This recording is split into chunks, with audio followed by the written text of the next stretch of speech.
We shall get started then. Hi, everyone, and thank you for joining us. This is session 8 of our discussion series of the ICE Manual of Geotechnical Engineering, second edition. This session will be focusing on the ground improvement chapters of the MOGE book. Professor Chris D.F. Rogers from the University of Birmingham, who will be speaking on the role of ground improvement. Nigel Pye from Mott MacDonald, who will speak on the design principles for ground improvement. And Sam Stanton from Atkins Realis, who will present a case study on the ground improvement design and construction. Following the presentations, there will be a Q&A discussion on the material presented. I am Babonyele Ngube, Babo, an assistant geotechnical engineer from Atkins Realis, and I will be chairing this MOGE discussion series for Section 8. Our series sponsors include Arab, Atkins Realis, Cowie, Geotechnical Consulting Group, Mott MacDonald, and RIGI. Then again, this will be session 8 of 15 held on the chapters of the MOGE book. The aim of the series is not only to highlight that this source exists and has been updated, but also to engage a wide variety of audiences in the current discussions and opportunities in our industry. With this aim in mind, the sessions will continue to be held in hybrid, that is in person and online, as well as just online like this one. And it will be held in various locations and not just in London. In any case, I hope you will enjoy this session, and there will be plenty more to look forward to. So please do keep an eye for the next one.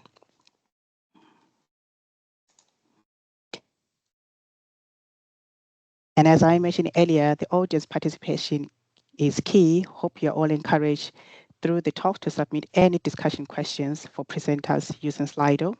The code is shared in the slide, and there's also a QR code to log in. I've also added the code in each slide in case you miss it here, or you can navigate within the slides to scan the code if you need to pop anything or drop anything in the chat. And then again, thank you everyone for being here, and I'll hand over to Chris Rogers now.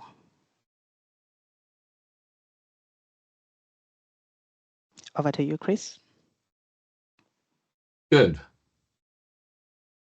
Thank you. So you should be able to see me, I think, and hear me. Shout, let me know if not. So hello. I'm delighted to have this opportunity to talk about the role of ground improvement. What I want to do is question not only the premise that we need to improve the ground in certain cases, but that are we also talking about dematerialization? So I'll bring that through this particular lecture. But if we can reduce the amount of materials that we're using, then we can move forward to potentially more sustainable, more resource secure futures. So some statements of the obvious as we go. But what I want to do is build this up into a bit of a narrative. So we realize, I think, that soils are unusual because they typically undergo volume change during shear, or if then they're restricted in doing so, they attempt to undergo volume change during shear. So it sets them apart from other engineering materials. And we're fully aware, of course, that normally consolidated or lightly over-consolidated clay soils, and if we can make them extremely loose granular soils, will contract during shear.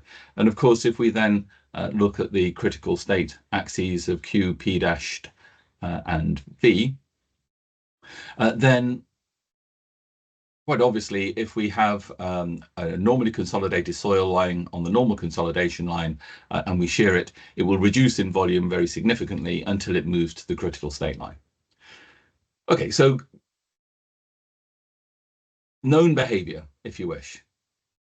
Turning our attention now to heavily over-consolidated clay soils and dense granular soils, we know that they dilate during shear. And the critical state theory says that all soils, when sheared, will ultimately behave like a frictional fluid. And it's under those conditions that we have shearing under constant volume at the critical state. So again, the critical state axes looking at a heavily over-consolidated soil at point B, so well below the projection of the critical state line.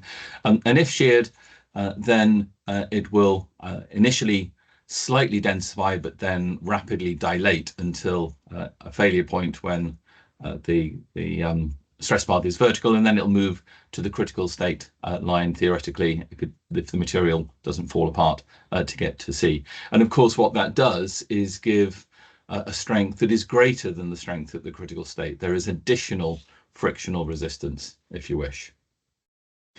And of course, in sands and gravels, we know that they're naturally dense because gravity will dominate the interparticle forces. So they will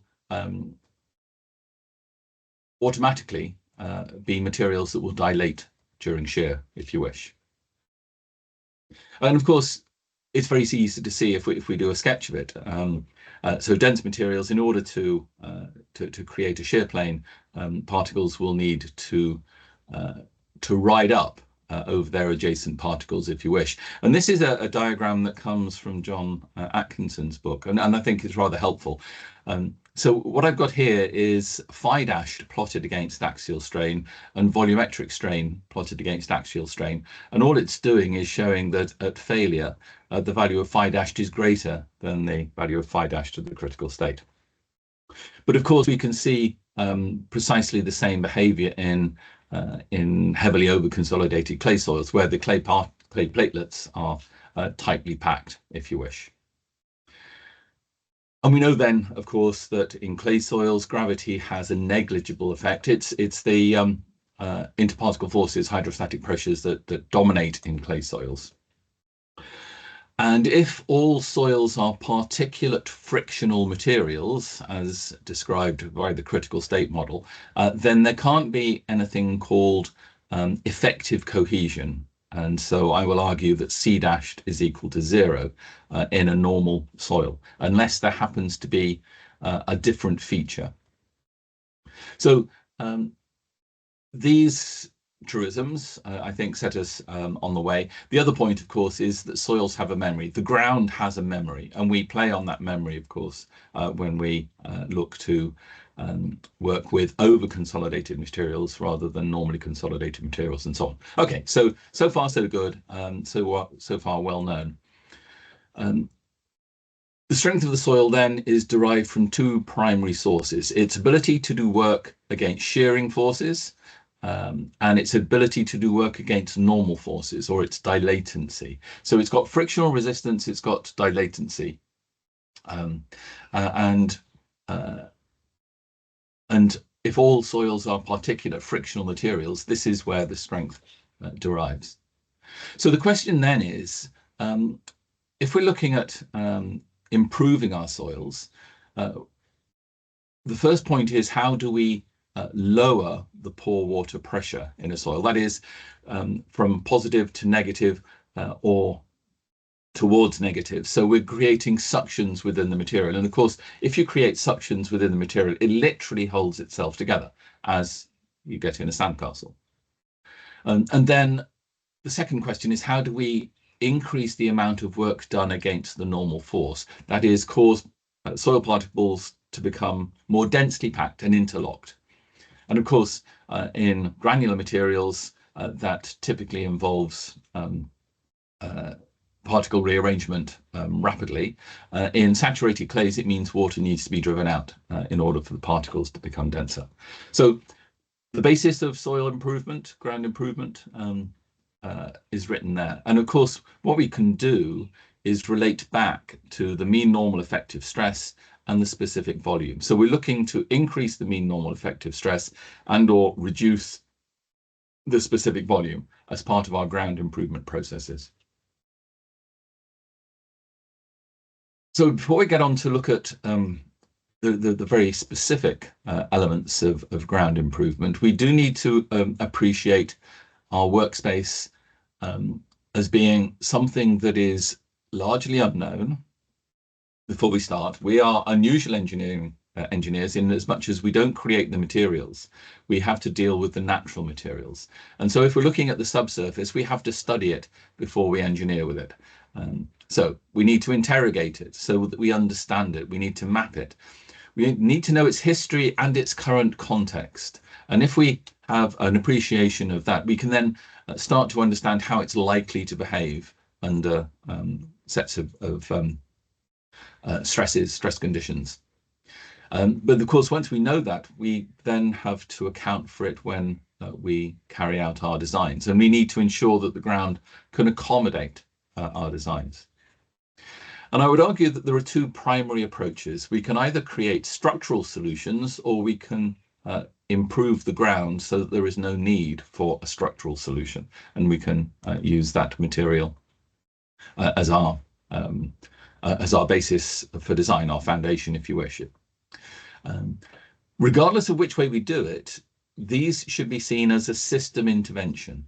And if we're starting to talk of a system intervention, so we have a system of systems that operates around our design processes, and a system intervention then has many potential varied consequences. So we should be aware of the systems within which we're working, or the systems with which our system of interest is interdependent. So if we're carrying out a ground improvement process, how is that affecting all of those other systems with which it is dependent or interdependent? So coming on to ground improvement itself, the first and obvious way to improve the ground is to remove water. So we know what the water pressure curve is like. It's linear. It is linear with depth below the water table, but suction is negative water pressure, of course, is linear with height above the water table. So we can make use of that knowledge. And clearly, installing drainage to lower the water table will simply increase the mean normal effective stress, the P dash. And the Romans knew this. When the Romans were building their roads, they did this by creating deep ditches. And what that did was it yielded soil suction within the road itself, and therefore a high mean normal effective stress. And that's why certain Roman roads are still visible today, 2,000 years after they were created. So it's simple, it's relevant to all soils, it's effective as long as the drainage is maintained. So always use that as a first port of call. But I like this diagram, which is in the chapter, talking about Roman roads. And so the deep ditches either side, on both sides, then yield material that goes on top, the excavated soil that literally creates the highway, which is where the term comes from. And then stopping the water getting in from the top by flagstones then keeps that system relatively stable. And then we can look at the pore water pressure profile as linear with depth and height above the water table. And of course, if we lower the pore water pressure, then the negative pore water pressure increases. We get suctions. And so, as I say, the Romans knew something about the importance of mean normal effective stress when carrying out their works. In order to remove water more rapidly than simple drainage, so in cases where free drainage is not going to happen, then the second very simple process is preloading, and this can be by moving materials around a site. I was on site in Corby where they were going to build houses, and it was an old ironstone workings, and all they did was simply move material from one part of the site to the next, so that all of the loose material, the loose fill material, was densified by preloading. And so because they were building houses in sequence, they would carry out that preloading, build the first house while the second house site was being treated with the material and so on. Or of course one can pump from underneath a sheet or whatever. So increasing the vertical stress allows then water to be driven out. It decreases the specific volume, and then because the soil has a memory, clearly applying a stress lower than the preloading stress means that there will be relatively little settlement at all from this process. And of course, if one needs to increase the rate of drainage, then one can add vertical drains to speed up the process. So water will then come through the vertical drains and then be removed. Or we can cause water flow using current, electroosmosis. Exactly the same principle of moving water away, decreasing the specific volume. And if we do that, then we will very significantly reduce the amount of cement, aggregate, sand, steel, whatever we're going to use to create structural solutions for foundations. Well, what it's doing really is making the ground work for us better now and in the future. And that, I think, is really important. And I'm going to come on to this as being something that has a future value for resilience as well as sustainability, whereas a structural solution often doesn't.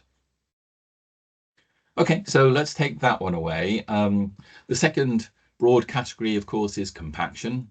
Mechanical densification, causing increased particle packing, reducing voids if you wish, increasing the frictional resistance, that is requiring shearing forces to do work against the frictional force and the normal force. So increasing the amount of work done against the normal force gives the soil simply greater strength. And these processes, again, are really well known. Surface compaction by rolling is the first and obvious one. So simply decreasing specific volume, increasing the need for dilation, increasing the strength and stiffness of the material. And this is, of course, what we use for road foundations.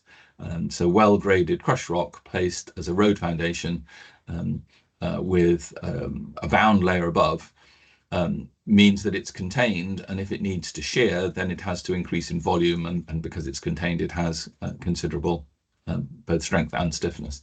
And this can be carried out by dead weight rollers, of course. Vibrating rollers are more effective. Sheep's foot rollers, if it's a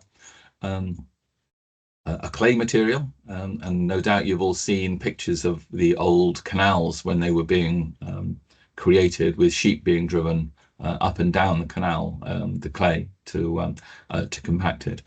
The important part here is that not only does surface rolling cause densification, it also rotates the principal stress. And so the material then has to reorientate itself to withstand forces that rotate from one side to the other, and that gives it far greater strength than if it was simply vertically compacted.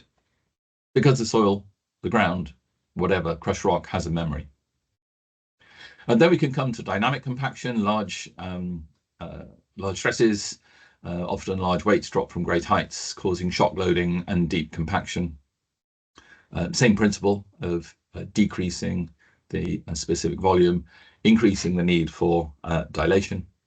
And what one gets then is a strong and stiff, a competent soil forevermore because of this. So unless it's disturbed, because of this idea that soil, of course, has a memory.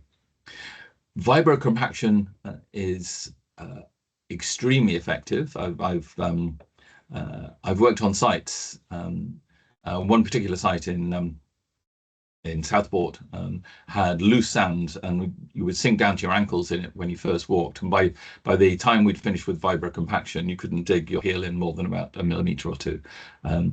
And because what it does is causes lateral densification by the vibration, and then the voids created by that compaction are filled with granular fill, which is then compacted in layers. And so that simply decreases the specific volume, which then requires the soil, as before, to need to dilate during shear. So again, a competent, stiff, strong soil forevermore. And again, it reduces greatly the amount of materials that need to be brought to site and the construction processes that would go with it.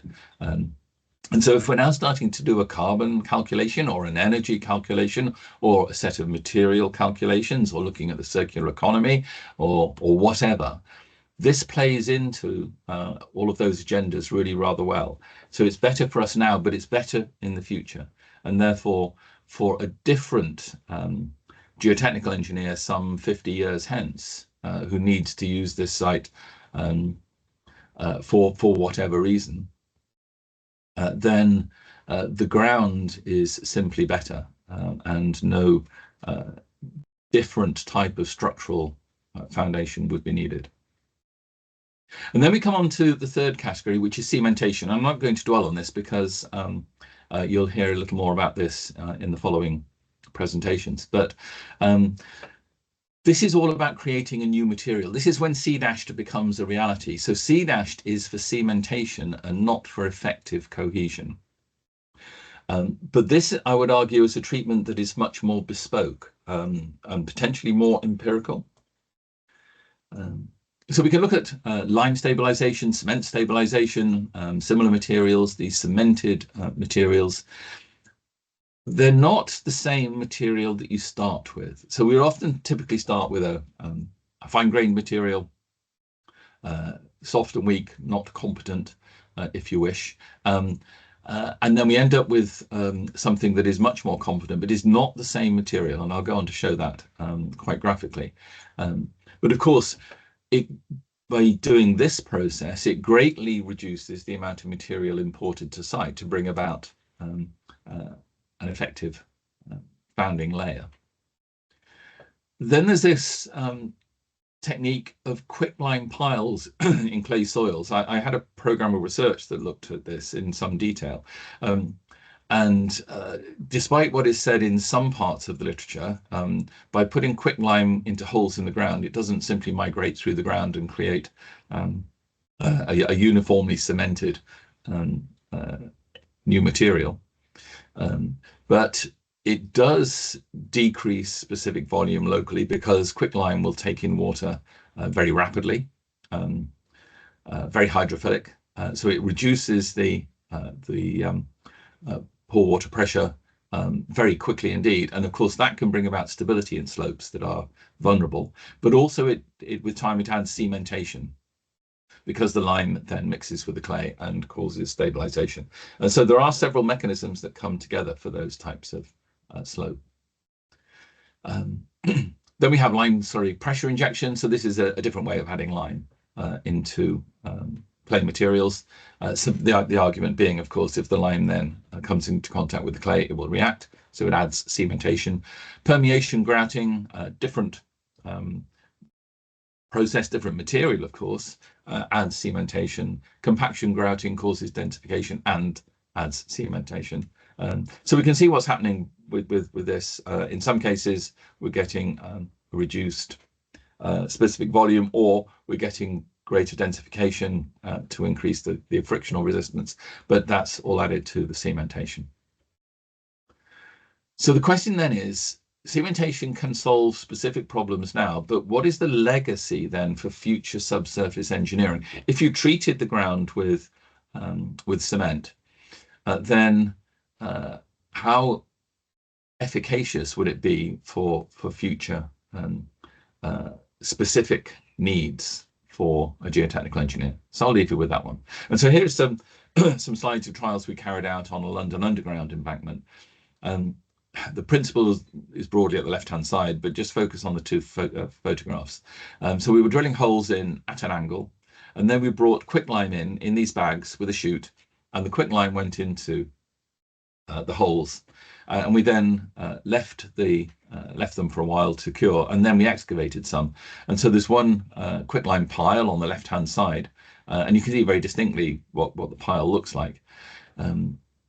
When we pull the pile away from the clay on the right-hand side, you can see that the suction has caused cracking. So we've sucked water out of the material. That's caused the clay to crack. And of course, the suction increases P-dashed. But the lime then migrates into those cracks.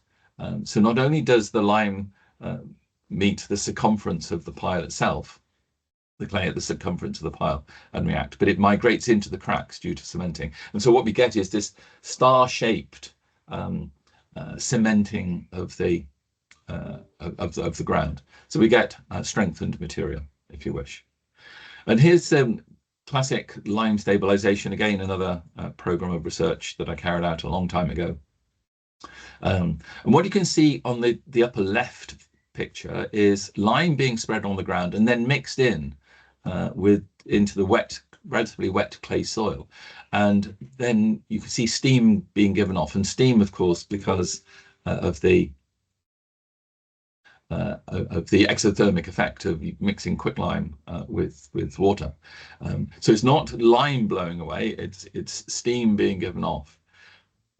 But what's then interesting is that after it's been thoroughly mixed and it's allowed to react to mellow,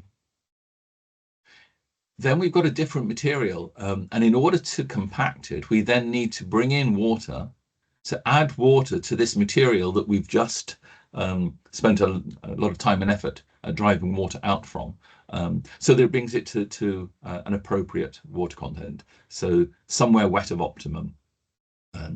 So we can then bring on our compaction and the compaction plant, and the left-hand side sheep's foot roller, smooth wheel roller, and so on. But that emphasizes the fact that it's a different material.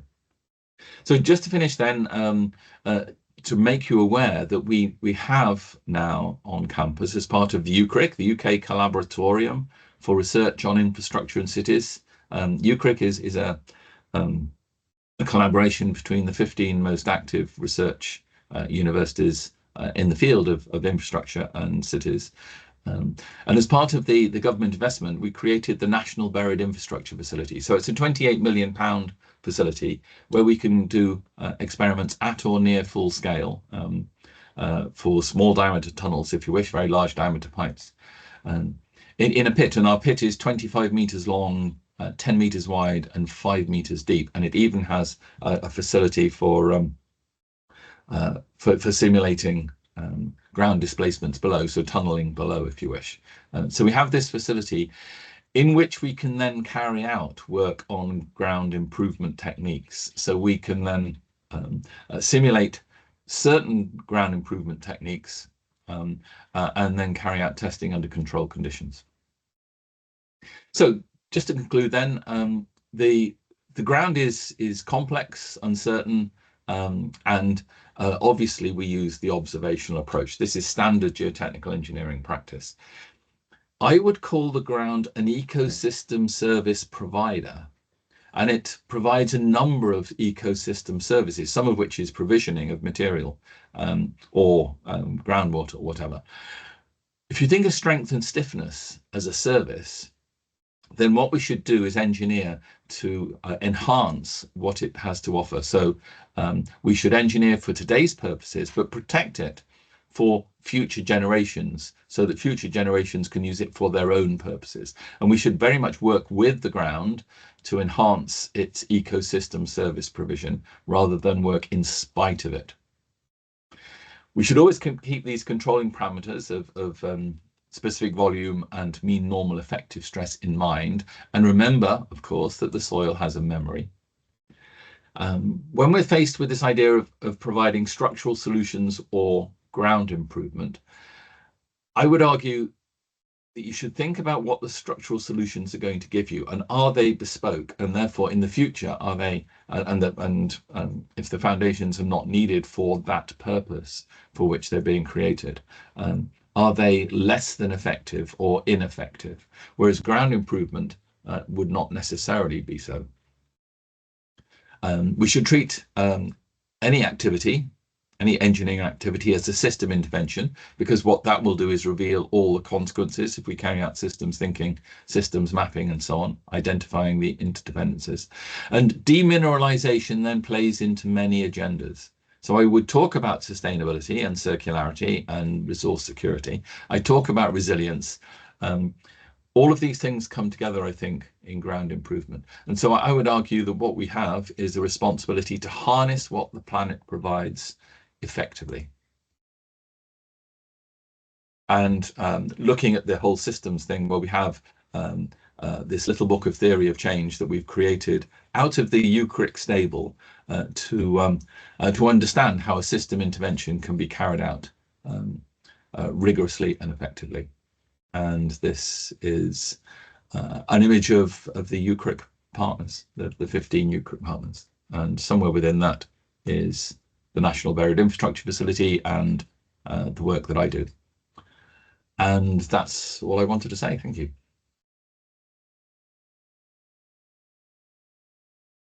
Thank you so much, Chris. Now we are going to move on to the design principles for ground improvement presented by Nigel Pye. Over to you, Nigel.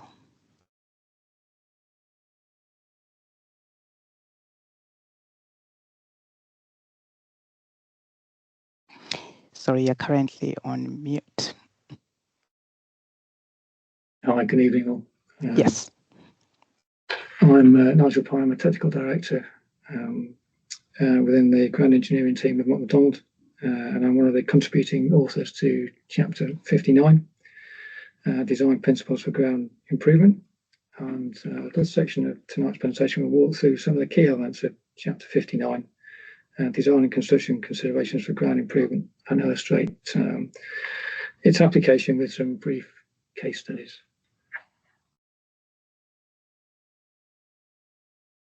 Can we share the slides, please?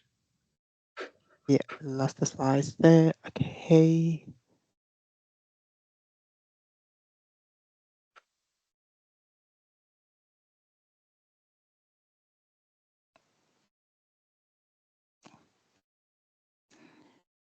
We should be here.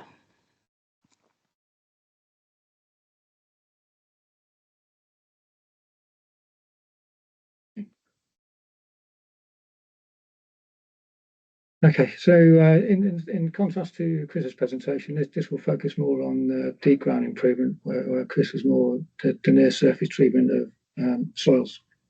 So these are the topics we'll go through this evening. An introduction into ground improvement techniques, followed by an overview of three families of ground improvement techniques: grouting, deep soil mixing, and then fibre compaction replacement, and then some following on with some concluding remarks. As a point of principle, and as illustrated on this figure, ground improvement isn't confined just to onshore works. It's often undertaken over water, particularly in Southeast Asia. And illustrated here on the left is a photograph taken of the deep soil mixing, which was undertaken for the expansion of Hong Kong Airport for the recently opened third runway. Key difference being that just the size of the plant onshore is much smaller than that used offshore. So as an introduction, ground improvement can be defined as the introduction of materials or energy to a soil to effect a change in the performance of the ground, such that it performs more reliably and can be incorporated into permanent works. There are many ground improvement processes with different methodologies and applications. However, for simplicity, techniques can be categorized into either creating inclusions, i.e. introducing new elements into the ground, or not creating inclusions, whereby ground improvement is undertaken principally by densification or grouting. It's a difficult task to summarize design principles of so many varied processes with different methodologies and applications. So to address this, the chapter starts with two tables that will allow the engineer to understand which processes might be suitable and where to look for further insights to better inform decision and design making processes.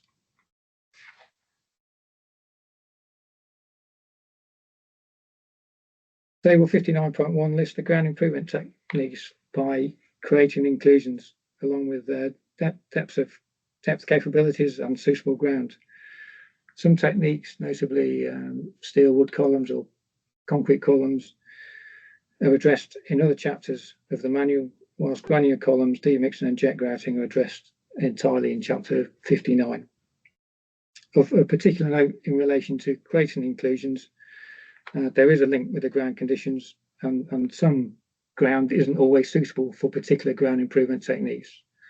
And illustrated here are granular columns, sand columns or stone columns. They have a limit on the minimum strength they're suitable for, which is 15 kPa. And a bit lower down is deep mixing with dry mix methods, where they're unsuitable if the ground strength is greater than 50 kPa. And this is the equivalent table 59.2, for techniques by not creating inclusions, which primarily comprise compaction techniques, ground consolidation, and grouting methods. Again, there are some more specialist techniques, e.g. ground freezing, that are not discussed in any detail within the manual, and other techniques that are covered elsewhere in the manual. Noting the primary techniques, compaction and grouting, are covered in this chapter and mentioned elsewhere. So for the next few minutes, we'll just run through the primary grouting techniques, which can include both creating inclusions through jet grouting and plant use, with the plant use for jet grouting illustrated here, and also where grouting is used to create inclusions, e.g. to reduce permeability. Some of the techniques can be tailored to temporary works or provide both a temporary and permanent function within a design scheme. Grouting techniques can be used variously to increase stiffness and reduce settlement potential of the ground, create groundwater cut-off walls in soil and rock, or form stable columns of soil creep through which tunnelling or other excavation can be undertaken. This slide presents the principal forms of grouting, and we'll just briefly walk through the 6 items mentioned. There's void grouting, which is most commonly employed to deal with abandoned mines, redundant underground structures or sinkholes, and typically involves drilling of holes on a regular grid and injecting either a fluid grout or a cementitious paste. Compaction grouting, most commonly employed to increase relative density of granular materials to improve stiffness or reduce future settlement potential. Compaction grouting is essentially the injection of a low slump grout such that an expanding bulb of grout is formed within the ground. The expansion will cause deformation and densification around it, and you can continue to expand until there's sufficient ground resistance to prevent further expansion. Permeation grouting is by definition requires a grout that is injected into pores of the ground to replace the air and water, and then hence bind the soil particles together. Compensation grouting is a particular form of grouting which enables the control of ground movements to compensate for deformations arising from construction. Tube-and-Monchette grouting is often employed to enable repeated injection of grout in response to ground movements. It's typically associated with tunnelling works and was used extensively for the Jubilee Line extension and Crossrail to mitigate against settlement in response to tunnel and shaft construction. Rock grouting is most commonly employed to reduce the mass permeability of the ground, where the control of groundwater or contact consolidation of a jointed rock mass is required. It's typically associated with foundation treatment beneath dams, cut-off walls to dam foundations, shaft or unlined adits, where groundwater control is required. And finally, jet grouting differs from the previous techniques. It comprises the erosion and replacement of the ground through the injection of either a grout jet, a jet grouting with air, or a jet grouting with air and water.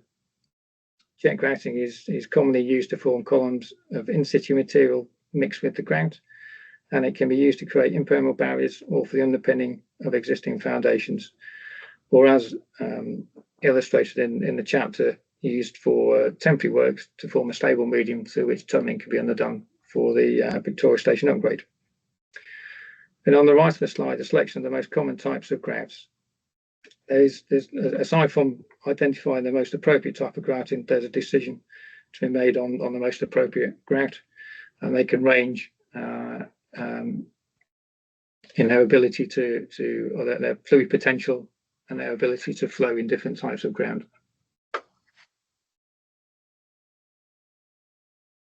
Just touching briefly on rock grouting, taking this as an example, it involves the injection of grout to penetrate and infill open joints and discontinuities within a rock mass, and it's typically done with a water bentonite cement mix.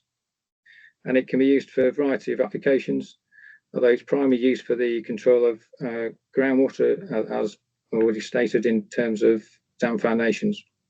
Notwithstanding the consideration of the grout type in relation to the ground conditions, there are also a number of other design and construction considerations that need to be thought through in the development of a grouting scheme.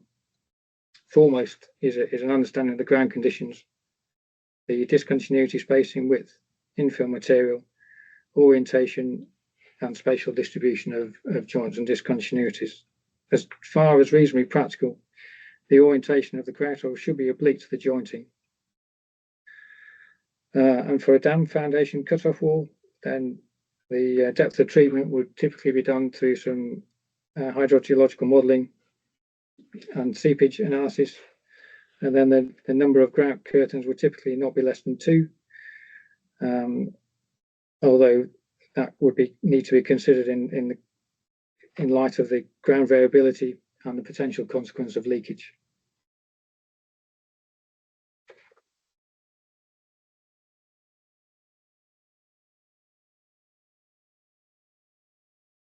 So as an example here of a dam construction in the Middle East, photograph on the top right illustrating the dam during construction, and running underneath the dam, there were 3 grout curtains with the orientation of the grout holes typically at 15 degrees to the vertical, which are illustrated on the right. It shows the grout takes for each of the 3 grout curtains.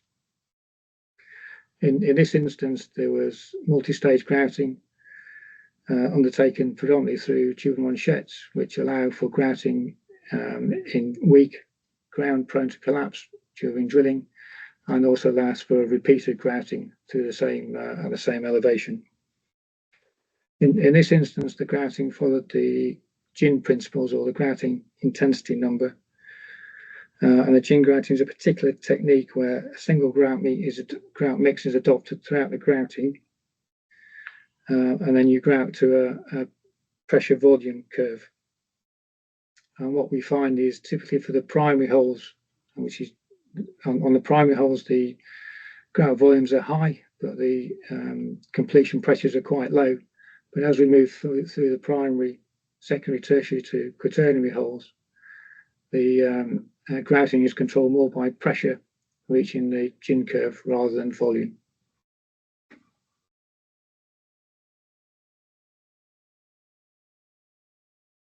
Okay, moving to deep soil mixing. This is a technique that is commonly applied both onshore and offshore, and is used to form columns of soil mixed with a binder of either cement or grout slurry.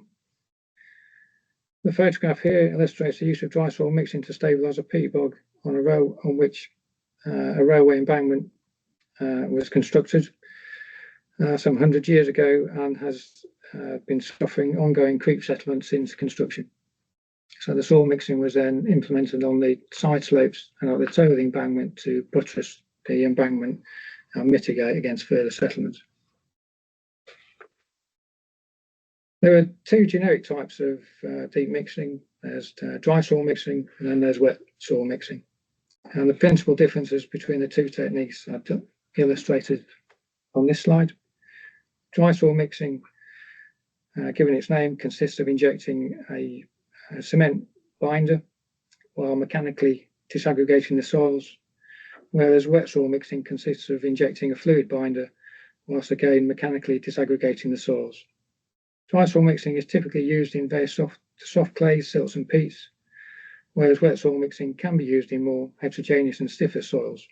Dry soil mixing tends to remold the material while injecting the binder, whilst wet soil mixing is designed more to mix the binder to create a homogeneous material.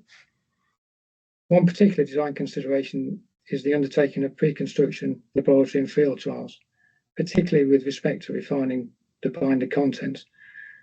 The binder content being a significant element of the cost, and also controls the amount of strength gained with time. For treated organic clay and peat soils, it can be expected that field strengths are lower, and sometimes significantly lower than lab strengths. And this is in response to factors including difference in the uniformity of mixing between the lab and field conditions. Field stress can be in the order of 20 to 50% lower than laboratory treated samples. Noting that's not always the case, and there are some case studies where field trials have shown higher strengths than laboratory trials. Hence, it is important with soil mixing that some consideration is given to laboratory and field trials prior to implementation. Applications. Typical applications for soil mixing include foundations, structural walls, seepage control, prevention of liquefaction, and embankments. The example illustrated on the right being that of a partial failure of a quay wall in response to overfilling of an aggregate stockpile. In this instance, the dry soil mixing was used to remediate the failed ground and restore the function of the key area. Ground conditions comprised around 1 metre of made ground, underlain by around 12 metres of very soft and soft alluvial clays, with shear strengths between 20 and 35 kPa, and they were then underlain by medium dense to dense terrace gravels.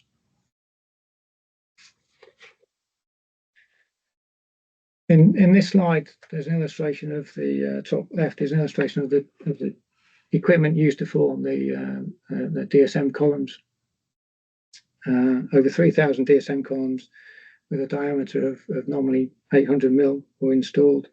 Columns were typically 13 metres in length, with a minimum embedment of half metre into the underlying gravels.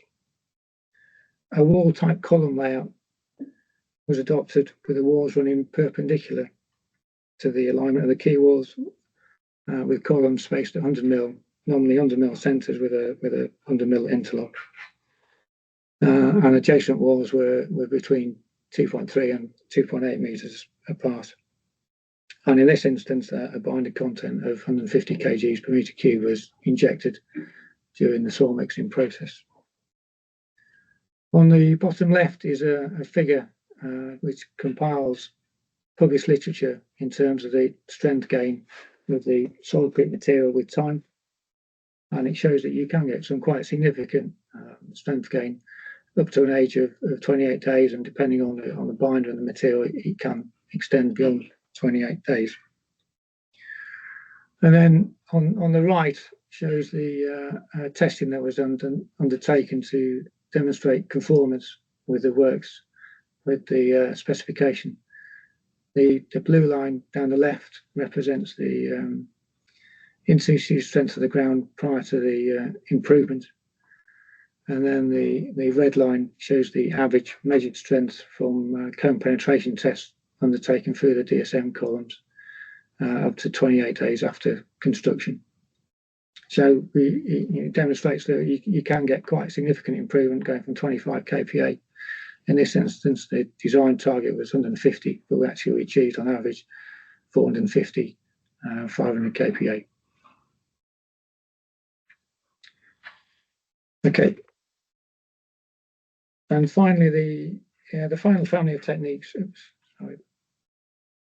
The final family of techniques are vibro compaction and vibro replacement, being commonly used to provide reduced total or differential settlements, or to provide seismic improvement to coarse-grained soils.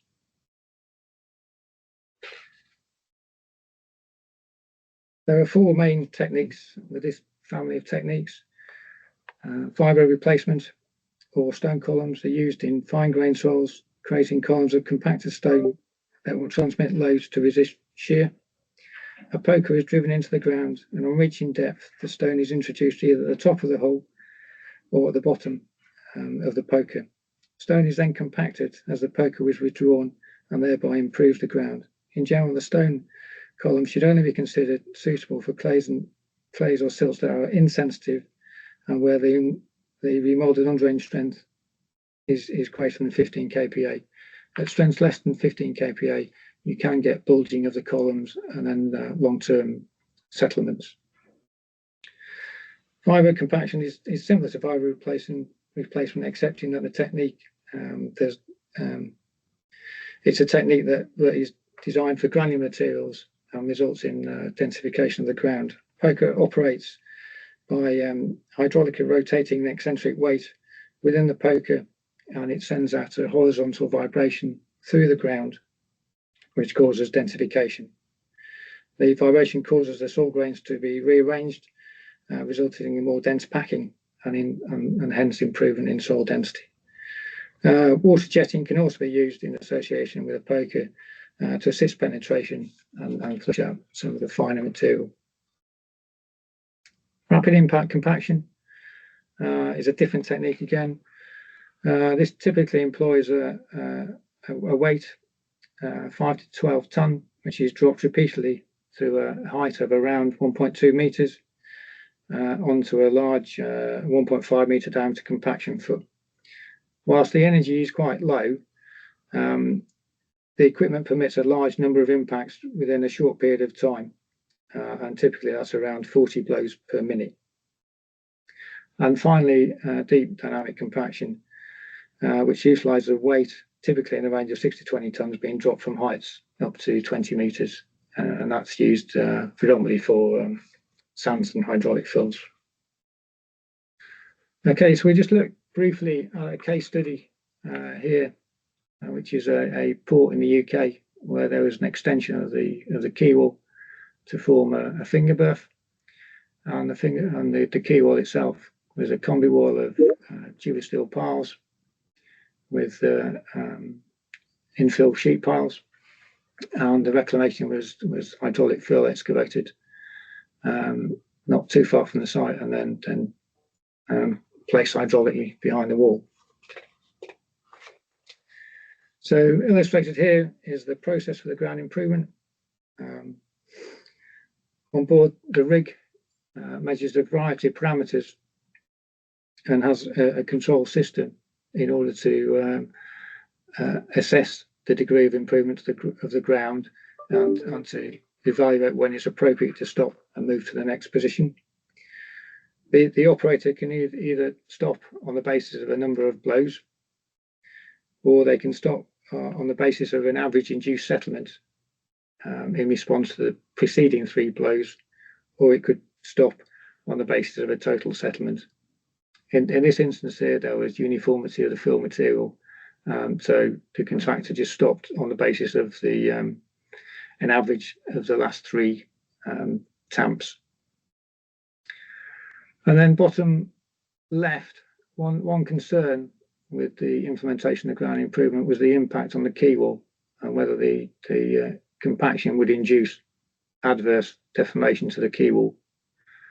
So as part of the works, we installed a series of inclinometers down the back of the quaywall and various other monitoring points. So we could see as the compaction was advancing towards the quaywall, the impact of the works on the quaywall.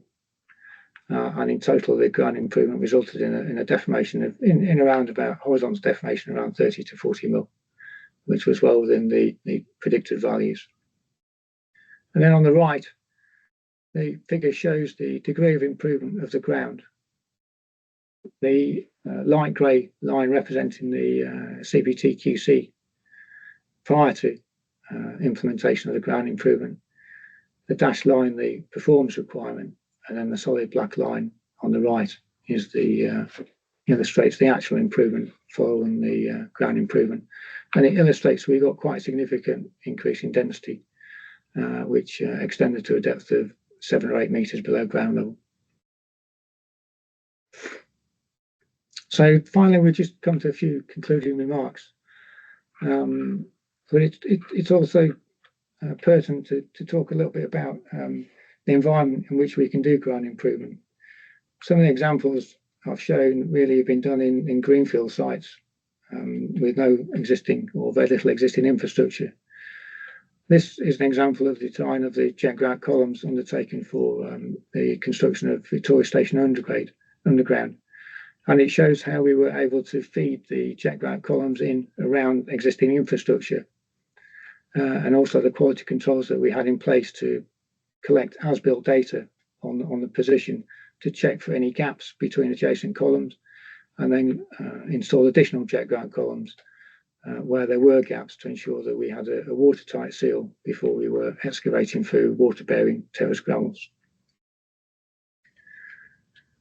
So just a few concluding remarks. So what's important for ground improvement design? Well, the ground conditions and the adequacy of ground investigations.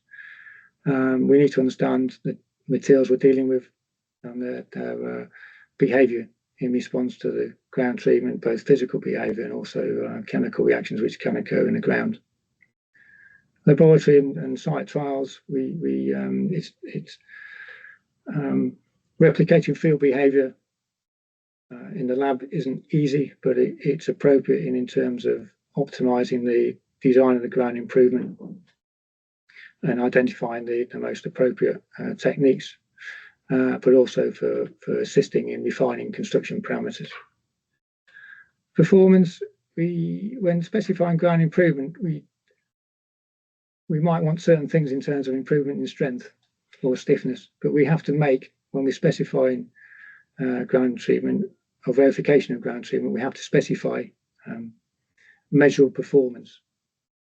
And also we have to be mindful that there will be some scatter in the results that we get from the QA QC data. So we need to have performance criteria which are reflective of ground variability, but also cognizant of the minimum requirements of the design. There are some environmental issues around certain ground improvement techniques, and we have to be mindful of pollution or changes in ground chemistry, and then we may alter the groundwater regime in a way which is not necessarily commensurate with existing or adjacent infrastructure.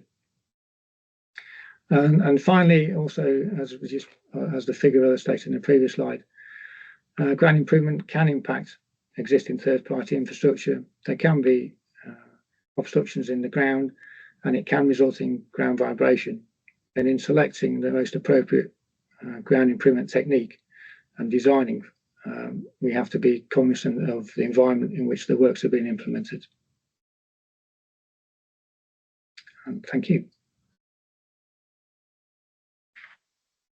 Thank you, Nigel. And before I hand over to Sam, I think there was a comment in the chat about the slides. I hope everyone is able to use. I think if the slides are not really visible to you, try the web browser in your Teams and then the desktop app. It might not actually work.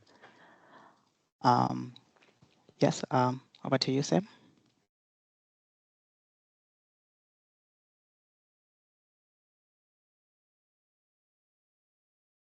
Can you hear me okay, Baba? Yes, we can hear you fine. Thank you. Oh, great, thank you. Okay, okay, so I'm going to talk to you about a case study site that I worked on for a few years, from 2017 to 2023. So we're going to discuss ground improvement design and construction to redevelop a former gravel quarry in Chichester in West Sussex. So the site is now known as Shopwick Lakes in Chichester. It's referred to as strategic development site. It's on the east side of Chichester.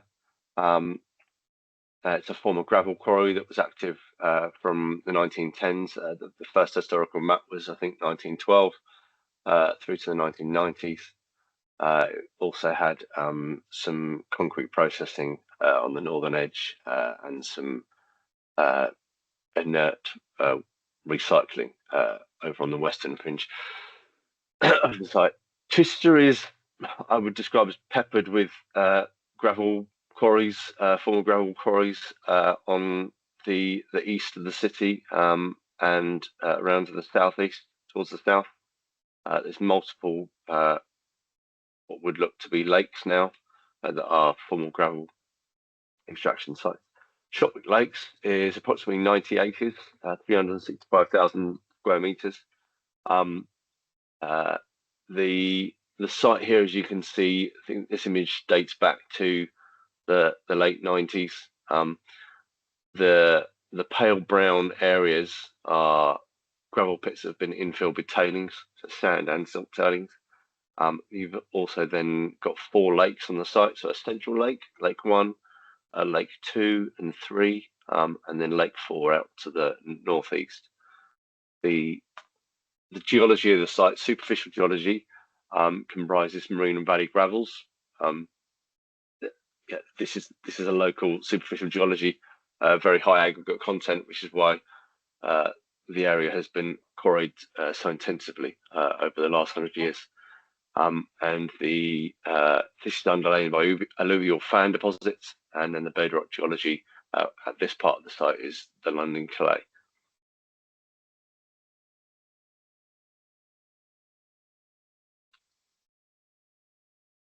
Has approximately 600 houses, got 4 apartment blocks, 2 care homes, and a sports pavilion. It's also got some mixed-use commercial and retail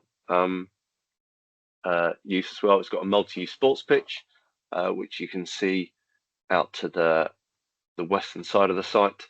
It's got approximately 13 acres of public open space around the lakes and dotted around the site as well. 2 of the lakes have been retained strategically for site drainage, so that being the central lake and then the northeast lake. We also had to construct 2 new junctions to the A27 trunk road, which runs across the north of the site. So this is the West Hamnet bypass coming down to Portfield roundabout, and then the Chichester bypass down to the west of the site. So we've got junctions at northern access and western access. And then we also constructed 2 new cycleway footbridges, the northern bridge over here to the northeast, and the western access bridge, which connects over to the local retail park, Portfield Retail Park. And the site also has a roughly 1 kilometre long internal distribution road, which we refer to as the IDR. The main line of it comes up from the south and then comes around, then comes out to the northern access, and then we also have a spur that comes in from the west and then joins in near the centre of the site. So how did we do this? How do we turn it from an infield tailings field gravel quarry into a full development as it is today? So most importantly was to start off with a comprehensive ground investigation. The site had multiple ground investigations between 2001 and 2014, totaling over 129 boreholes and trial pits in that period to fully investigate the makeup of the ground and how it was comprised, capped off, and the tailings mixture, and then the bedrock geology as well. So I've done a summary table here of the ground conditions across the site. Large areas of the site were capped in a made ground that comprised soft to firm gravelly sandy clay. There was also some standing gravel as well, but principally cohesive material. That was between 1 metre and 3.5 metres thick as a capping layer, but also there were multiple stockpiles across the site up to 10 metres plus in height. This capping material was still very poor in engineering quality. It had a design value shear strength of only 35 kPa, phi dash 26 for the Keith, and only 31 for the granular material. Then the bulk of the material at the site is made ground tailings, very soft clay and silt, and very loose to loose clay sand and sometimes slightly gravelly sand. This was encountered at surface or up to 3.5 metres below the surface. It was up to 9 metres thick, so incredibly thick, but incredibly low strength. So when doing the testing, SPT test, we were getting full penetration depth with no recorded blows at all, just from putting the rods in the ground, up to sometimes 2. I think there were the odd 3 or 4, but typically 0 to 2. So a design shear strength of only 5 to 10 kPa, so very, very weak ground. This is then underlain by the alluvial fan deposits that was encountered between 5.5 and 10 metres depth. More substantial strength, but not very high, 50 kPa.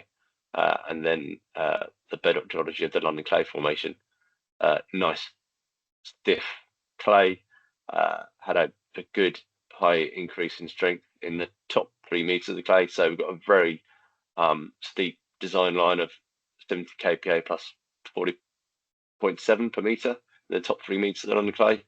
And then that then slacked off to 180 kPa plus 5.7 for the remainder of the design line. So good founding clay for deep foundations. But how did we turn this weak, generally very weak material into something that we could then build upon? So let's go through a process of earthworks classification. So this focused on bulk fill classification of the capping layer and the stockpiles that we were then going to reuse across the bulk of the site to create a permanent working platform for various planning elevation zones across the site. So 86% of the capping material was classed as a 2C, so stony cohesive material. If you're not familiar with the MCHW, Manual of Contract Highway Work, so class 2C material is a stony cohesive. 14% of the material was classed as granular class 1A. The plasticity of the class 2C material, 82% of it came back as non-plastic. For the remaining 18%, it had low to medium plasticity that ranged from 13 to 22%.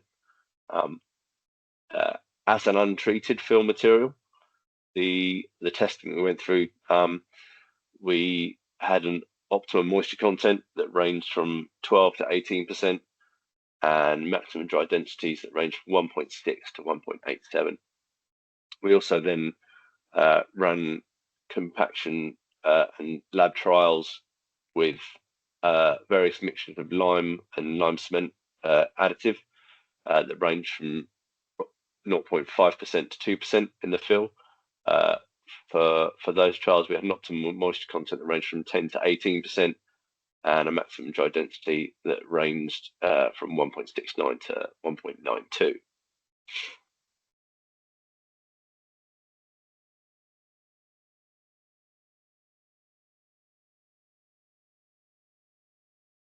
About re-leveling the entire site, so using those stockpiles, using that capping layer to achieve 3 main phases of planning areas.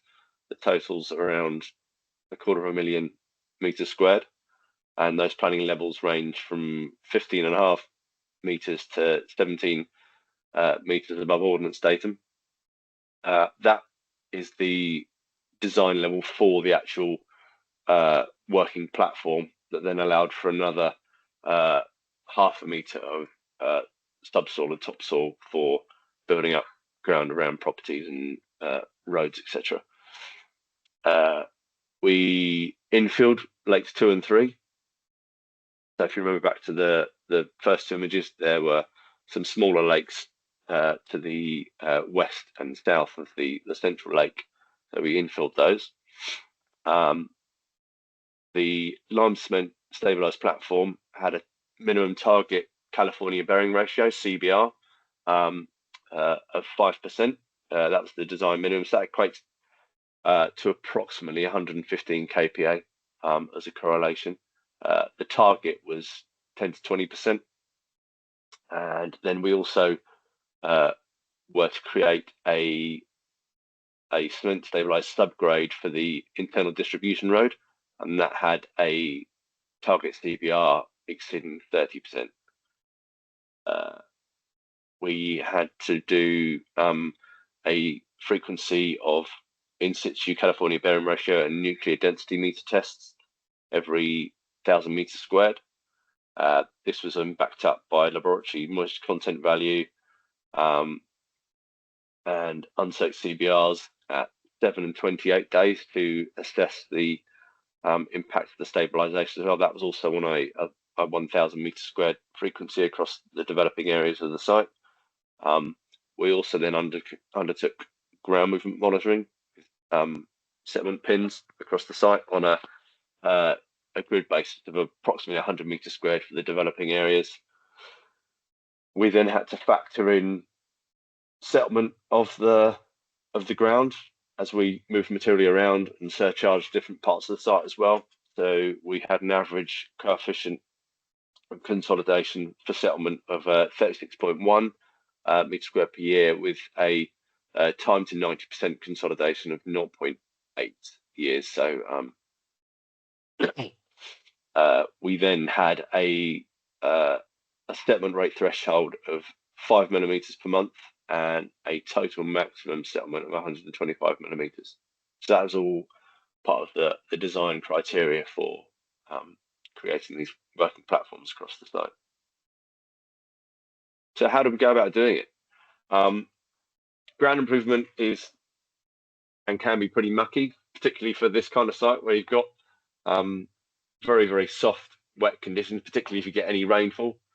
This particular site, where the tailings were involved, and even some of the capping material as well, it could be very dry and hard when it was left to dry out in a suitable weather conditions. But as soon as you got any inclement persistent rainfall, it would literally turn to soup very quickly. Now, obviously, we would work predominantly through your typical earthworks seasons, but you can't avoid rainfall entirely, and so you have to have good drainage measures in place. So we would construct pumps, not construct, we'd have pumps set up across the site to drain into the lakes as we needed, and then also dig what are called grips, which are little trenches that help feed water to different parts of the site to help make the workability go a bit better.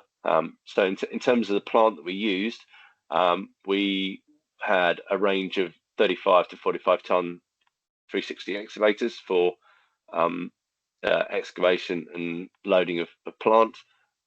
We used D6 16-ton bulldozers for spreading out material. Key to it all was use of the Vertgen stabilizer, the WR2500. So this is a really clever bit of kit that doses and rotates the ground. So it churns up the ground and mixes in the prescribed percentages as for the design of the material. You can then manually adapt the dosage to suit the ground as you're going along. You know, if you've done one section of ground, you've then compacted it, you can then obviously adapt that to suit the needs. The key with this site was using that observational approach that was mentioned earlier. We had a range of values for stabilization additive of lime and cement. We had a range of values for optimum moisture content. We had a range of values for maximum dry density. So it really was critical. So it's a good observation, really good management of the earthworks process, of the compaction process, of that testing. You're using the vibratory rolls to compact the ground after you've used a Vertgen stabilizer, and then not to mention the ADTs, or colloquially known as MOXEs. So these 40-ton ATTs, they truck the material around the site to where it's needed to be used, and you just can't get the job done without them. They're fantastic bits of kit.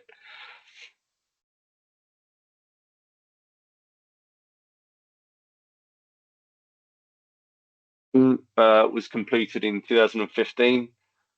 Phase 2 was completed in 2016, and then we had a period of delay where Phase 3, which is the south east part of the site, large southeast part of the site, that was surcharged for a couple of years, and then we took that up in 2018, 2019.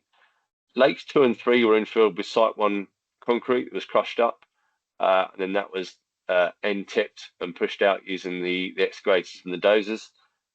Lake 2 was backfilled, and then we created a 2.1 meter thick stabilized platform. We built it up in 300 millimeter layers. So filled the lake up with crushed concrete, then pushed out tapping layer material onto that, compacted it, stabilized it, and then did another layer on top of the other as we go up to the planning level. And then on Lake 3, that had a 1.2 meter thick stabilized platform, also built up in 300mm layers. Generally across the rest of the site, the stabilized platforms range between 300 and 900 mil thick. So a typical thickness was 300 to 600, but we also went up to 900 as well. And then there's the cement stabilized subgrade for the internal distribution area. That was a specific design, 900mm thick, with the minimum design value California bearing ratio of 30%. And then we achieve a settlement rate of less than 4mm per month for the first couple of years. So we stayed under the 5mm threshold, and we didn't exceed the 125mm settlement either.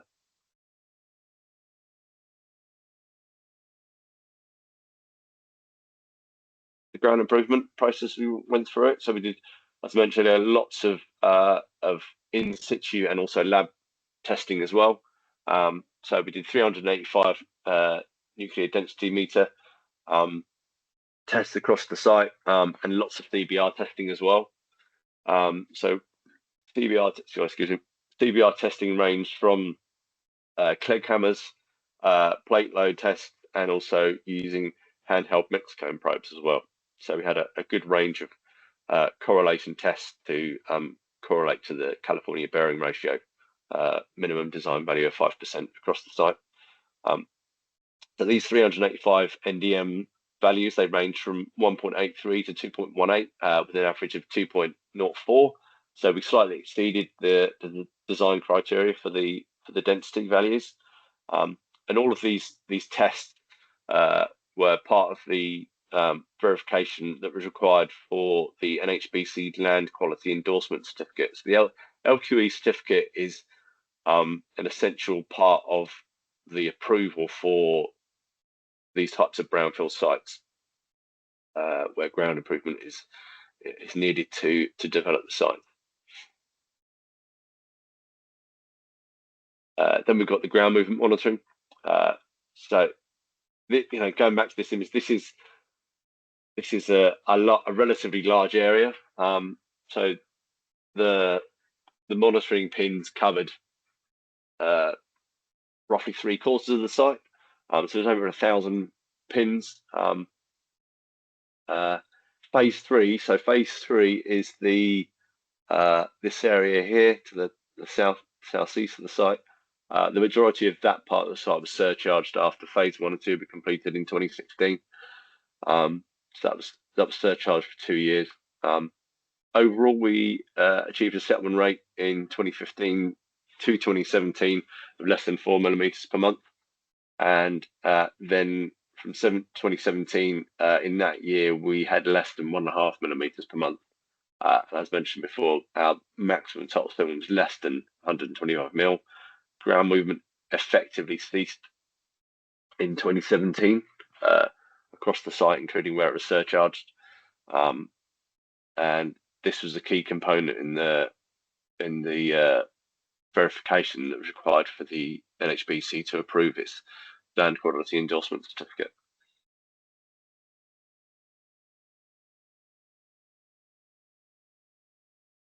Improvement design was the drainage design. So as you might recall earlier when Chris was talking about lowering the water table, so we generally had quite a high water table, particularly during the winter on this site. Could be up to 14.5 MOD, in some places even 15 when it didn't have any drainage in place. So what we've got on the site now is we've got a series of stud systems and open swales that bring water from the developments principally into the central lake. So the majority drain first into the central lake through the swales that we've got.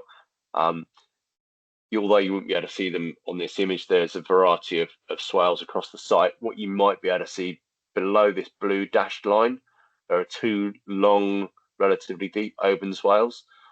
So they catch and transfer water from the developments towards the northeast lake. So with all the development water that's then going into the central lake, This central lake then has an overflow system that runs through a culvert, which is represented by this solid blue line, and that takes water. So when it hits the 13.5 MOD for the overflow, a bit like a bath overflow, it then runs through the culvert and to the Northeast Lake, which has got a lower default level of 11.5. It does go up above that, but that's what the general water table there is. And by a good quirk of geological fate, along the eastern perimeter of the site, we've got some high permeability raised beach deposits. So large gravel and cobbles, very low fines content, and so water can permeate from the lake into this material off-site relatively rapidly. In the deeper tailings of the southern area of the site, which is encircled yellow here, we had to come up with an innovative drainage solution. So it had been proposed to have a piled ground beam for the site, which would have taken up a lot of concrete and cost a lot of money. So we came up with a geogrid reinforced granular mattress that was tied into the pile caps for each of the inspection chambers, and that became the supporting mechanism for the drainage that was then built up below the stabilized ground, as you can see in this image here. And that saved approximately 90% on embodied carbon instead of the pile ground beam solution. So foundation design and differential settlement analysis was the last piece of the puzzle for the LQE to be signed off. All buildings on the site are piled, even your inspection chambers for your drainage. So they are found on mini piles. So typically 300 millimeter diameter mini piles for the inspection chambers. Substations, they're mini piled as well. Buildings have got piles ranging from 300 millimeters to 450 millimeters, if I recall correctly. So we then needed to go through a differential settlement analysis to compare the different settlements of different buildings and the adjacent infrastructure. So we did a ChemSet, Newmark and PDIS analysis to assess potential differential settlement across the site. The analysis focused on this area of the site here. So this purple area is Lake 2, and then this is where, adjacent to Lake 2, we also had the larger concentration of the biggest stockpile, so up to 10 meters plus, which is represented by the red. And then the purple is where the ground was built up by 3 meters, I think. So you've got the land raise there, roughly 2.5 meters to a reduction of 8.5 meters. So it's quite a significant differential change in ground level in a relatively small area. We were able to establish that the maximum differential settlement between all of the different structures and infrastructure was only 0.5 millimeters to 2.5 millimeters, and that achieved approval for final site-wide NHBC LQE sign-off.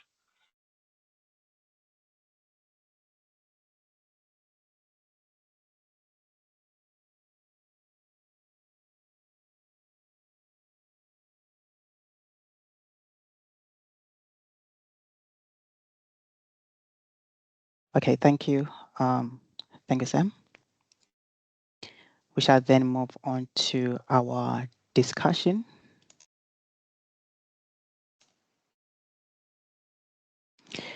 May I invite our presenters back to the discussion panel and to our presenters.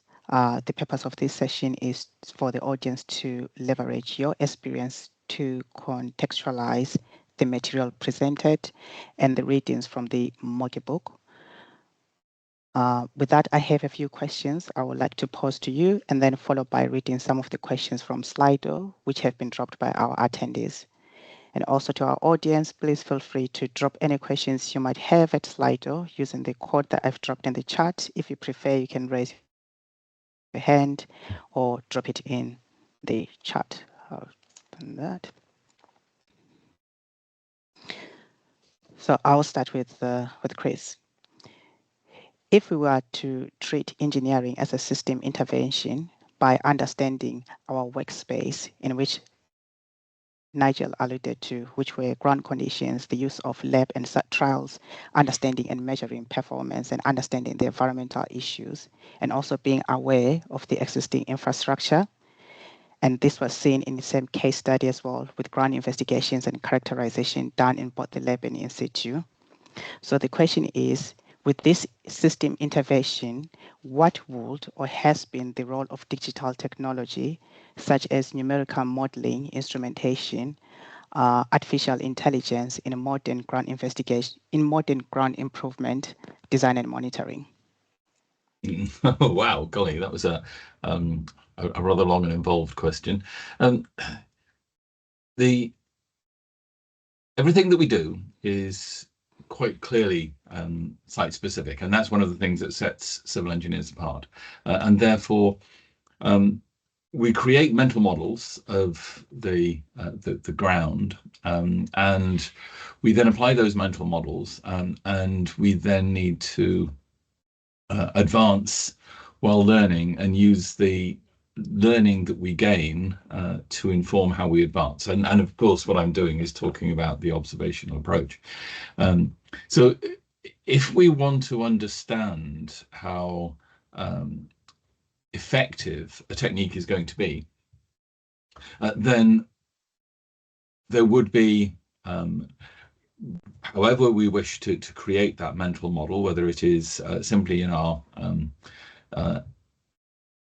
psyche, or whether we have it as something that's digitally portrayed, we would expect certain behaviors to manifest as we start going through a process of ground improvement, and the monitoring that would need to be done would be to either prove our expectation or suggest that our expectations are wrong, and therefore we would need to adjust. And this was brought home to me in a very different sphere. In fact, when I first graduated, I worked for structural consultants, and I was busily designing steel beams for a large building. And one of the senior technicians walked by and said, 457 by 258, and just walked on. And I didn't know what he was talking about. Anyway, I completed all my design, and of course the design was 457 by 258. And so I then spoke to him afterwards. So how did you know what the outcome of those calculations was going to be? And he said, you don't do calculations to find out the size of a beam. You do calculations to prove to yourself that the beam is going to be as you would expect. And if it isn't as you would expect, you then start to investigate in a different way. Right, now, translate that to the question I've just been asked. What you do is you create your mental models, physical models, whatever they are, and you use whatever intelligence to back that up. And AI has a role in backward looking. It doesn't have a role in being ingenious, in my view. But however you're creating these models, what you do is then you try something, classic empirical research, if you wish, on every site. As in, this is my mental model. This is what my design is going to achieve. I'm now starting to put my design into practice, and I'm going to demonstrate to myself that my mental model is correct. And that is when you would use to your advantage these various alternatives. And the last point behind this is that what we do is we assume uniformity in many ways. So if we have what the Americans would say is a whole bunch of borehole data and properties, and it shows some degree of consistency, what we would then think is that consistency is likely to be manifested across the site.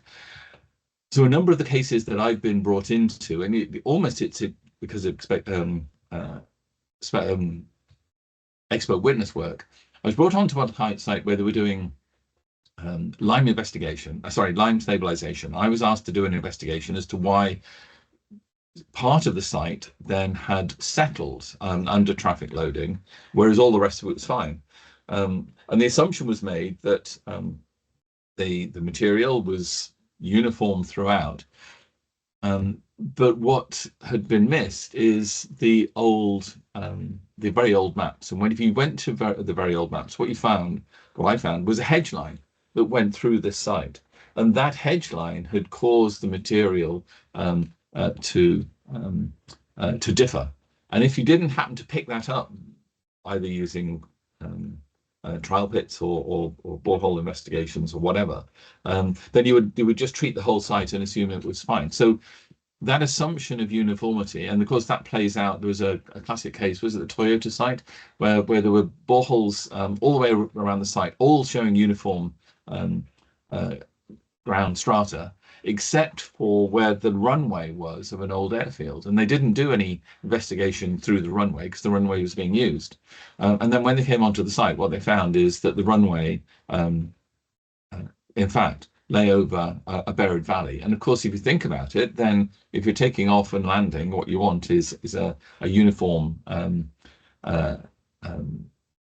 line of sight, if you wish, and that would go along an old valley. And again, the line stabilization, when it got to that particular point, was wholly ineffective because there was a sunken valley and mist. So that's what I would suggest we use our clever techniques for, to demonstrate that our understanding and expectations are being played out. Otherwise, we adjust and do further investigation and do the classic adaptation thing.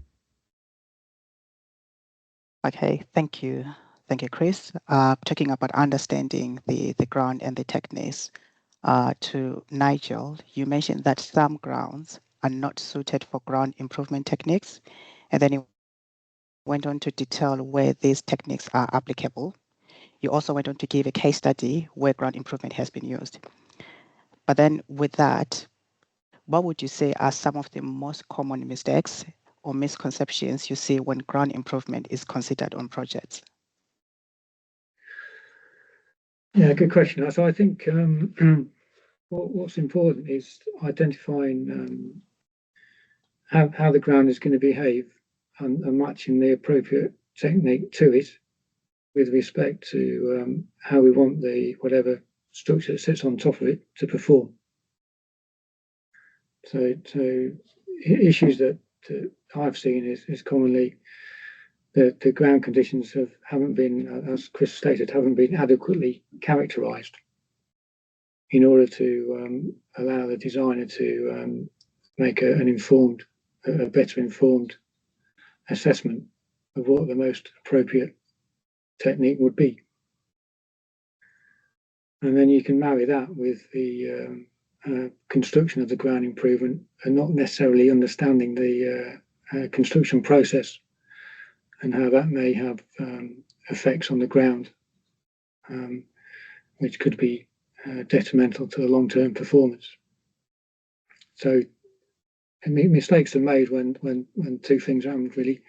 There isn't a clear or full understanding of the ground conditions or the history of the ground, and there isn't really a holistic understanding of the selected ground improvement technique and the implementation of that ground improvement technique. Okay, thank you. So with that, at what stage do we know which ground improvement technique is to be used on site, particularly if we are dealing with the clients? We go there and we do the ground investigation, we do the characterization, we realize that we need to do some ground investigation. There is a question on Slido that says the benefits of ground improvement may not always be obvious to clients. And then do you have any examples of successfully persuading cautious clients to adopt the improvement measures? Yeah, okay. So one of the images I presented was on for the dry soil mixing, which was done adjacent to an existing railway line. That railway line, from recollection, was built the early part of the 1900s, if not earlier. and the embankment was about 5 metres high, and it was founded on 10, 12 metres of peat. It had been subject to settlement through the entirety of the lifetime of the asset, and Network Rail were continually maintaining the track level. And they had a consultant design a scheme for ground improvement or for stabilising the embankment. And that scheme was to install tubular steel piles along both sides of the embankment and tie the tubular steel piles together to buttress the ground from further lateral spreading. Now that came at some significant cost and also some carbon impact with the steels, or the amount of weight of steel required in the tubular steel piles and the construction and the interface with the overhead line.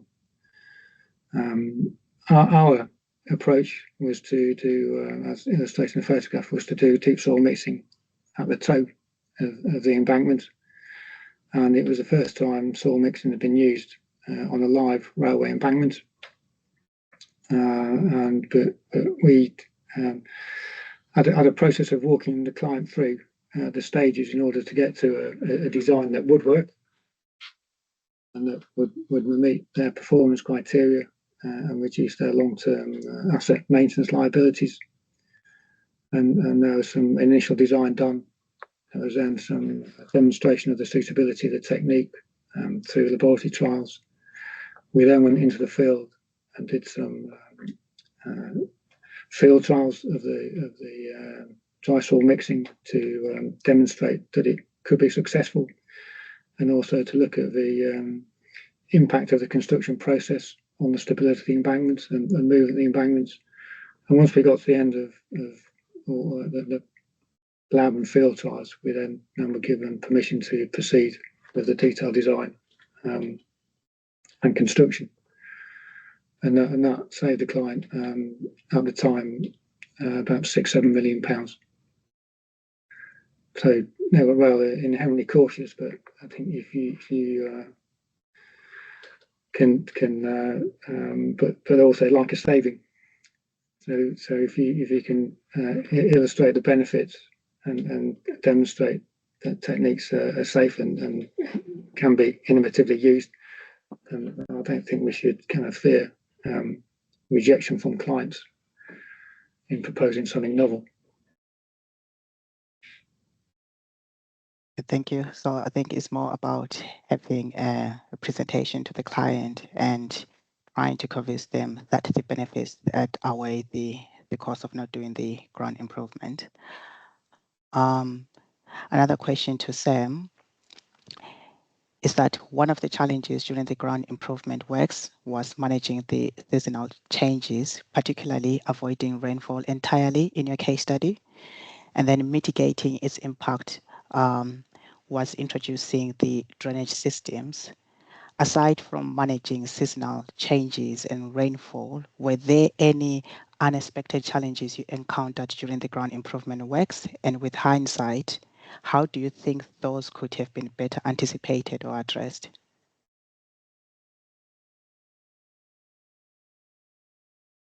Yeah, as I mentioned, the earthworks season itself is an important thing to adhere to.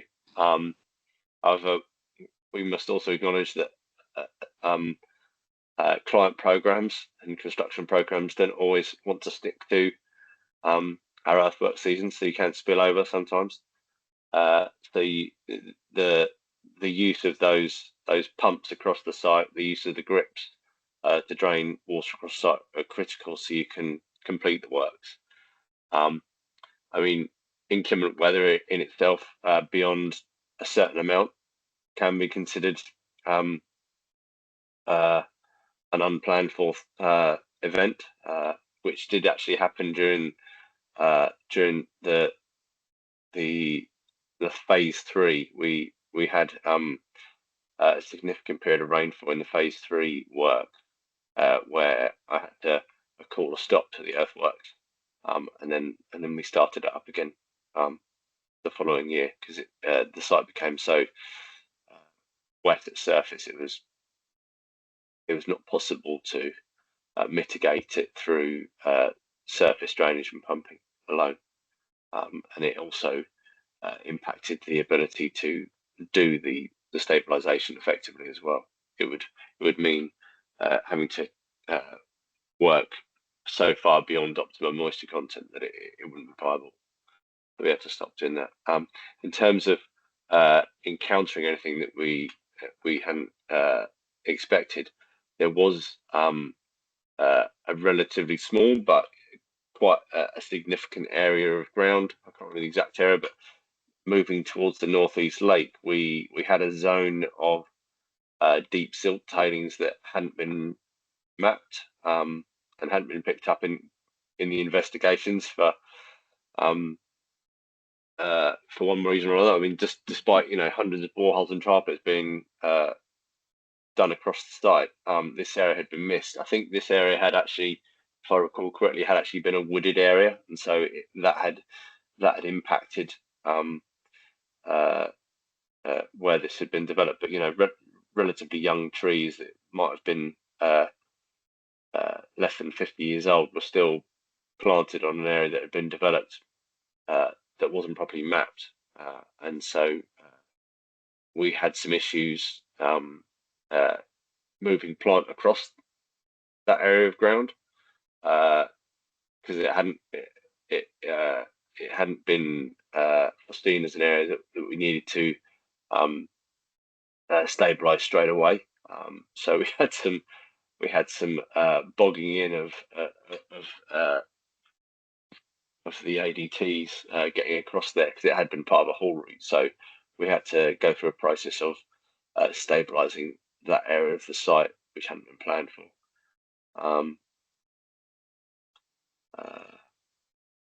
I can't think of anything else right off the top of my head. Did you have any challenges with the client or convincing them on this scheme? Not with the client directly. I mean, going back to the question that you just asked before that Nigel was answering, we actually, with the GeoGrid mattress supported drainage, that came about because the consultant civil engineer that was working for the developer on that part of the site, they'd looked at the ground model and they were very concerned about excessive movement of the larger diameter drainage pipes and foul sewers in that area, and so they proposed a piled ground beam, which I can't remember the exact cost, but it was very, very high, to the point that it would have had such a significant impact on the financial viability of the site that the developer had come into the project. Then on the other side of it, all of the drainage systems and the foul sewer, part of the development was for all of this infrastructure to be adopted by the statutory authorities, being Southern Water and Portsmouth Water.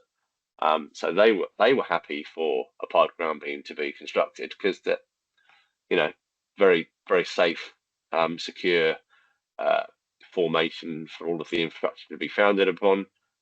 So no concerns for them at all. But financially, it was just unviable, and also to construct a piled ground beam in tailings would have been quite an undertaking as well. So I came up with the concept of the GeoGrid supported mattress, proposed it to the client after we'd done some initial assessment of its viability, which we were happy with internally. We proposed it to the client, the developer. They were immediately on board from a cost point of view, but we had to go through a consultation process with both Southern Water and Portsmouth Water, with their consultant engineers as well, for them to buy into the design. What also then helped with that was that Tensar, who are the GeoGrid manufacturers that we used, they actually took on the detailed design themselves. They have that in-house capability, so that really worked well with us as the principal designers to then have the manufacturer of the GeoGrid undertaking the principal design, and their products come with 120-year design life, so that ticks a big box in terms of the long-term performance of that design, and then by tying it into the pile caps for each of the inspection chambers, that then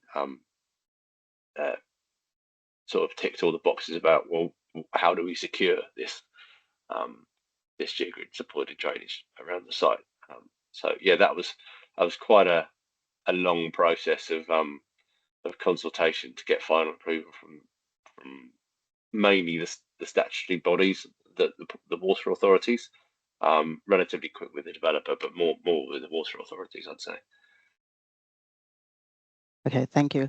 From what I'm hearing, is that from the examples or case studies that you have given, three of you, is that for it to be really successful, there's a lot of consultation and collaboration, which then leads me to a question to Chris. If the National Buried Infrastructure Facility is open to anyone who would like to collaborate with you on a particular project or for research?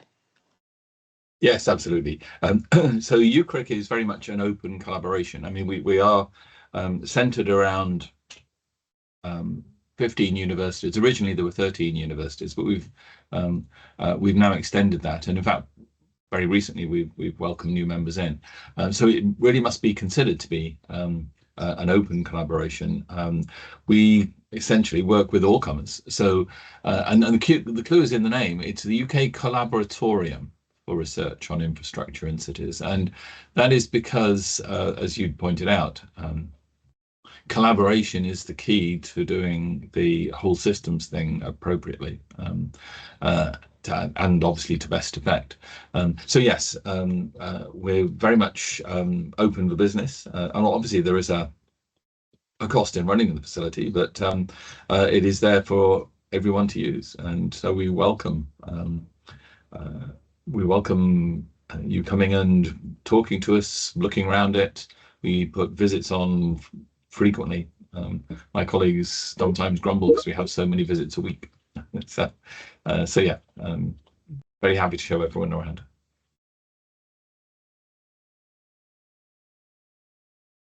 Okay, we still have other questions. Thank you for that. On the question and answer, just trying to load the question. So the question is, for reclamation works involving granular materials, ground improvement is usually part of the preparation. How do we ensure that the compaction reaches the entirety of the reclaimed material? Well, there are a lot of questions. And what will be the most suitable validation test for granular soils?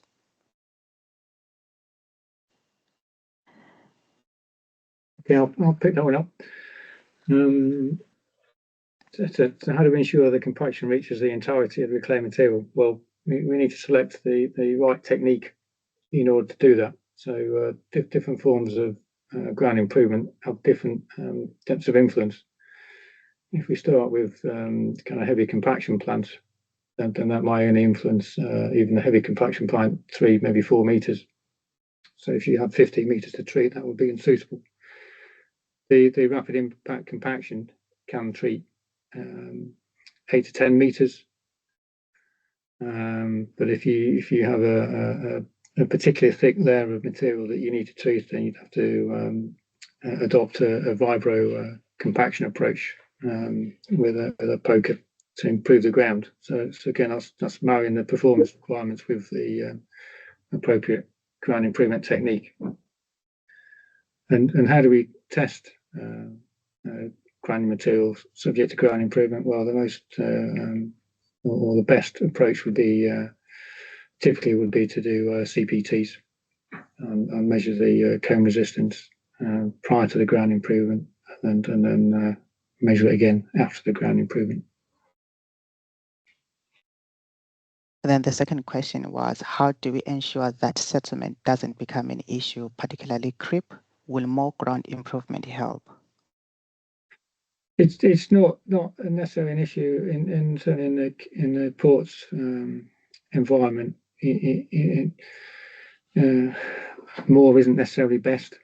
It's really about having an informed discussion with your client as to how to manage the risk of ground settlement and long-term creep, and specifying performance criteria that the port operator can accommodate.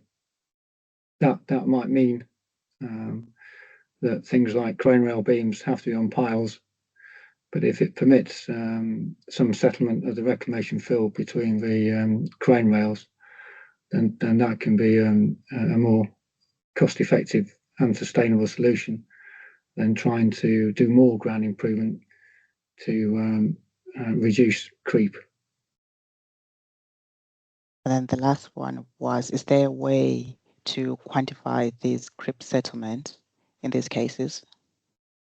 So there is some published empirical methods for assessing creep, but also I'd suggest that you start with a literature search and understand what the likely magnitude of creep will be based on previous case study data.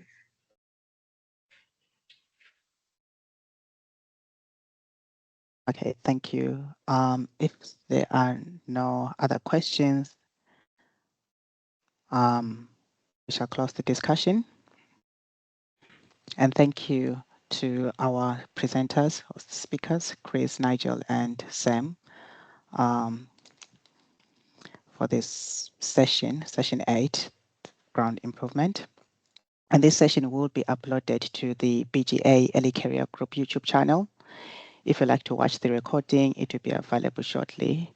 And to the audience, there is additional material on the BGA website. And if you're subscribed to our emails, do keep an eye out for the upcoming events.